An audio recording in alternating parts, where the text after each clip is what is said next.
Price the lord. Grace of Karunya என்ற ஊழியத்தின் மூலம் உங்கள் அனைவரையும் மீண்டுமாய் வாழ்த்தி அன்போடு கூட ஊழியத்தின் சார்பில் வரவேற்கிறோம். இன்று வரையிலும் இந்த ஊழியத்தின் மூலம் சொல்லப்படுகிற தேவனுடைய வார்த்தைகளை விசுவாசித்து அதை நம்பி நீங்கள் அநேகருக்கு இந்த வசனங்களை அனுப்பி தேவனுடைய நம்பிக்கையும் விசுவாசத்தையும் அநேகர் மத்தியில் நீங்கள் ஒவ்வொருவரும் வளர்த்து கொண்டிருக்கிற அந்த மேலான கிருபையின் ஊழியத்திற்காய் உங்களுக்கு நன்றிகளை தெரிவித்துக் கொள்கிறோம். இப்பொழுதும் 8 மாதங்கள் நம்மை பாதுகாத்து நம்மையும் நம் குடும்பத்தையும் ஆண்டவர் கண்ணின் மணி போல ஒவ்வொரு இமைப்பொழுதும் கைவிடாமல் நம்மை காத்து வருகிறார். அவருடைய அன்பிற்கு நாம் இன்றைய நாளில் நன்றி செலுத்துவோம். இன்றைக்கும் கூட முழு மனதோடு ஆண்டவரே, இந்த புதிய மாதத்திற்குள்ளாய் நாங்கள் அடியெடுத்து வைக்கும் பொழுது உடைய வல்லமையும் கிருபையும் எங்களை பாதுகாக்க வேண்டும் என்று சொல்லி நாம் ஆண்டவரை மன்றாடி கேட்டுக்கொள்வோம். தோல்வியின் ஆழங்களில் மூழ்கி போனவன் நான், வாழ்ந்திடும் நோக்கம் தானே இழந்து போனவன் நான். தோல்வியின் ஆழங்களில் மூழ்கி போனவன் நான், வாழ்ந்திடும் நோக்கம் தானே இழந்து போனவன் நான்.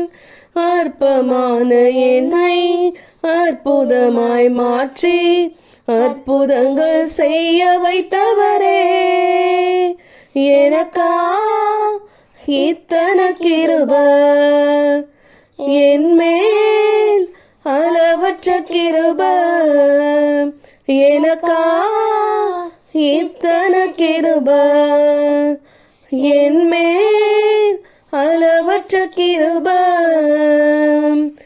என்னை விட எத்தனை பேர் தகுதியாக இருந்தும் என்ன மட்டும் கிருபை இன்று உயர்த்தி வைத்ததே.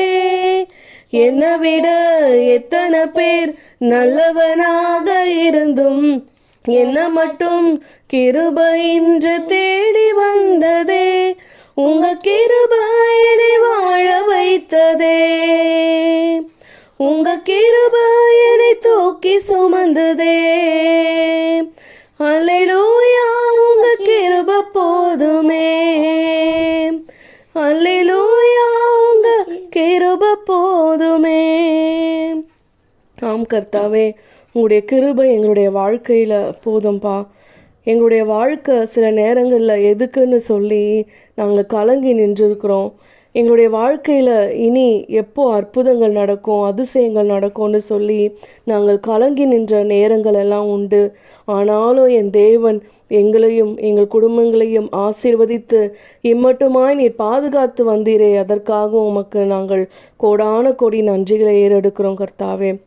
இப்பொழுதும் கூட எங்களில் அநேகர் இனி எங்களுடைய வாழ்க்கை கேள்விக்குறியாக மாறிடுமா, எங்களுடைய வாழ்க்கையில் ஆசீர்வாதங்களே கிடையாதா, கடைசி வரையிலும் இப்படியே நாங்கள் வாடகை வீட்லேயே இருந்து கடன் பிரச்சனைகள்லேயே இருந்து மற்றவருடைய கையை எதிர்பார்த்து தான் நாங்கள் வாழ வேண்டுமான்னு சொல்லி அநேகர் ஏக்கத்தோடும் கலக்கத்தோடும் கேட்கிற கேள்விகளுக்கு ஆண்டவர் சொல்லுகிற பதில், நானே வழியும் சத்தியமும் ஜீவனுமாக இருக்கிறேன்னு சொல்லி ஆண்டவரை மட்டும் நீங்கள் தான் ஏசப்பா என் வாழ்க்கையில் அப்படின்னு சொல்லி அவரை முன்னாடி நிறுத்தி அவருடைய கரத்தை நம்ம பிடிச்சிட்டோம்னு வச்சுக்கோங்களேன், ஒன்றைக்குமே நம்முடைய வாழ்க்கையில் தோல்வியும் இருக்காது, கஷ்டமும் இருக்காது, துக்கமும் இருக்காது. எனவே ஆண்டவருடைய ஆசீர்வாதங்களை நாம் பெற்றுக்கொள்ள அவருடைய கரத்தை பிடித்து கொள்ளுவோம்.